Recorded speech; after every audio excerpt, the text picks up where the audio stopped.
دینوں مسجد میں داخل ہوا تو مولوی صاحب خطبہ دے رہے تھے۔ وہ چپ چاپ سنتا رہا، معمولی پڑھا لکھا تھا، کچھ سمجھ آیا کچھ نہ آیا، لیکن جب مولوی صاحب نے بتایا کہ ہمیں چھوٹی سی چھوٹی نیکی کو بھی حقیر نہیں سمجھنا چاہیے، اور کچھ ایسے واقعات بھی سنائے جب کسی معمولی سے عمل کی بنیاد پر اللہ نے بے حساب اجر دیا، تو اس نے سوچا کہ یہ کوشش تو میں بھی کر سکتا ہوں۔ بس جناب نماز ختم ہوتے ہی وہ مولوی صاحب کے پاس پہنچا اور ان سے کوئی آسان سی کتاب مانگی جس پر عمل کر کے وہ بھی ثواب کما سکے۔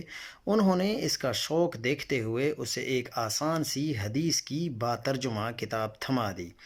دینوں کا نیا مشغلہ مل گیا تھا، روز کھیتی کے کام سے فارغ ہو کر کتاب پکڑتا اور حجے کے کر کے پڑھتا۔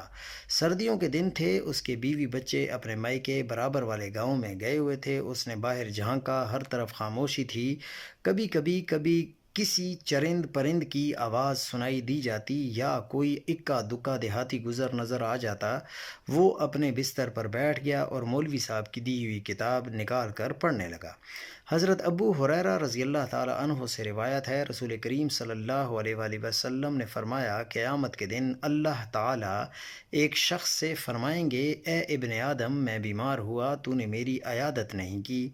دینوں چونک گیا اور حیرت کے عالم میں آگے پڑھنے لگا، اے ابن آدم، میں نے تجھ سے کھانا مانگا، تو نے مجھے کھانا نہیں کھلایا۔ دینوں مزید